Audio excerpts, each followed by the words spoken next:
Hey everyone! Welcome back to another episode of Speak Better English.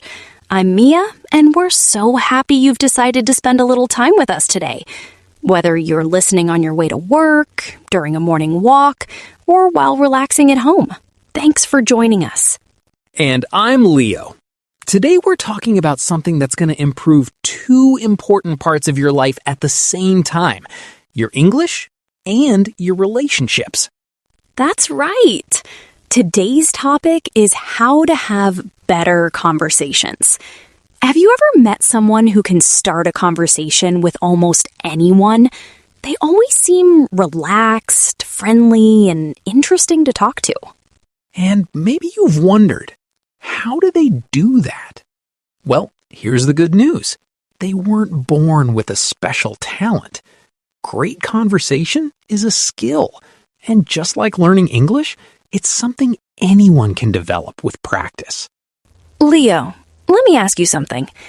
When you think about the best conversation you've ever had, what made it so enjoyable? For me, it's when both people are equally involved. Nobody is trying to dominate the conversation. Nobody is waiting impatiently for their turn to speak. Instead, both people are listening, sharing ideas, asking questions, and genuinely enjoying the interaction. I completely agree. Some people think being a great conversationalist means talking a lot, but that's actually one of the biggest myths. Exactly. A conversation shouldn't feel like a job interview where one person asks all the questions. And it shouldn't feel like a speech where one person talks for 10 minutes without stopping. I like to compare conversations to a game of tennis. One person hits the ball, the other person returns it. Back and forth. That's exactly how conversations work. That's such a great example.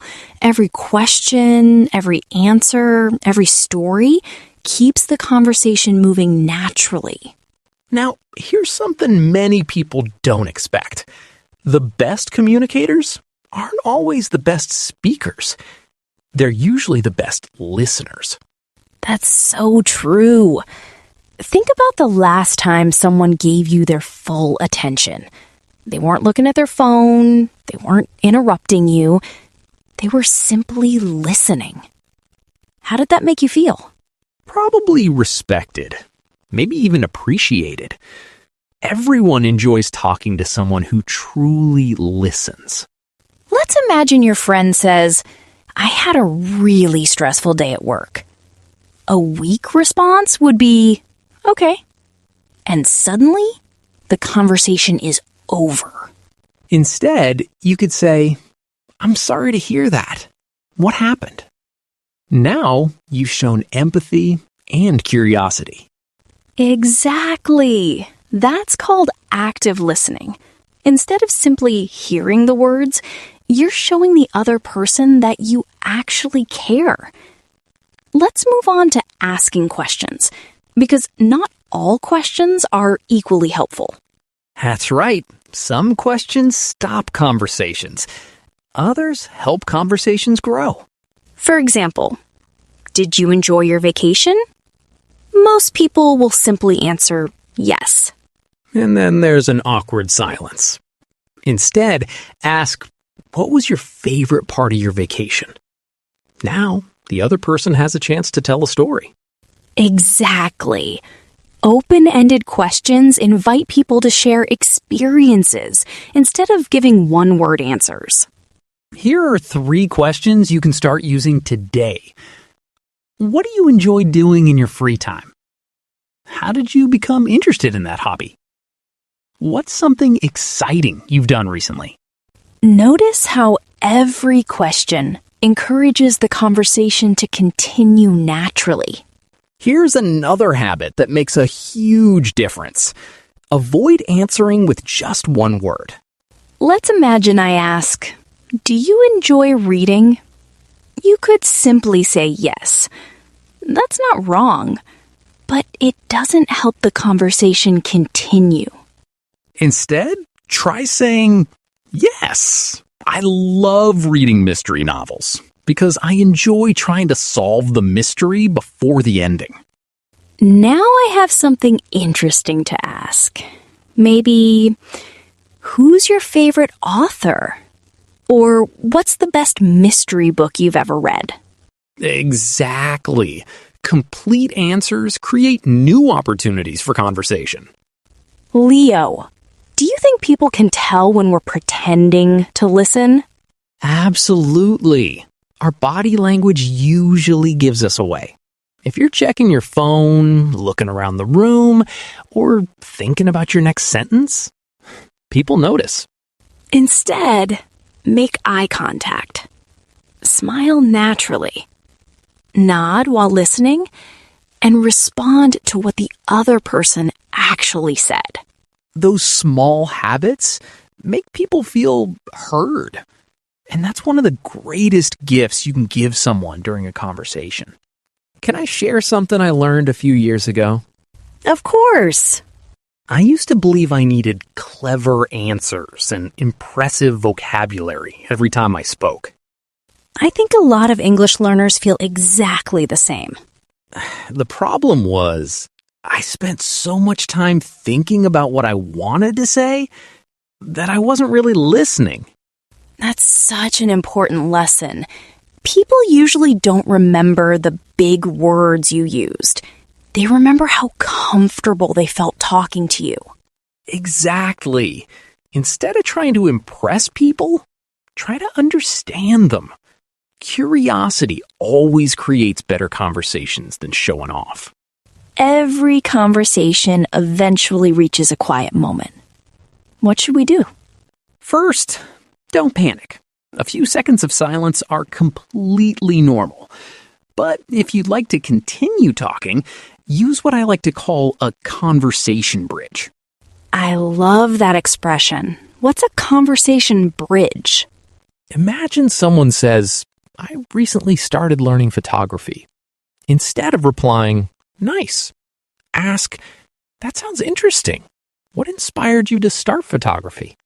Or maybe, what's your favorite photo you've ever taken? Exactly.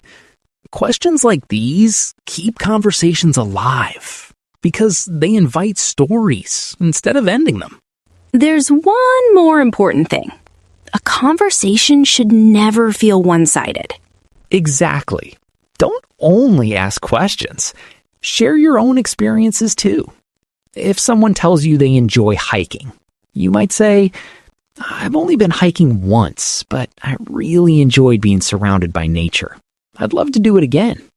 Now both people are contributing, and that's what makes conversations enjoyable and memorable. Let's finish with a few expressions that will instantly make your English sound more natural. That sounds exciting. Really? Tell me more. I've never thought about it that way. I completely understand. What happened next? That's a great question. These simple expressions show interest, encourage people to continue speaking, and make you sound much more confident. Before we finish, we have a small challenge for you. Tomorrow, try using these 3 habits in one conversation. Ask one open-ended question. Listen without interrupting. And give a complete answer instead of just one word.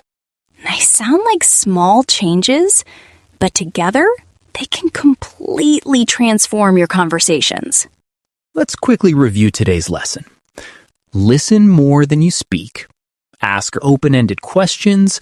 Give complete answers. Show genuine curiosity. Use conversation bridges. Share your own stories.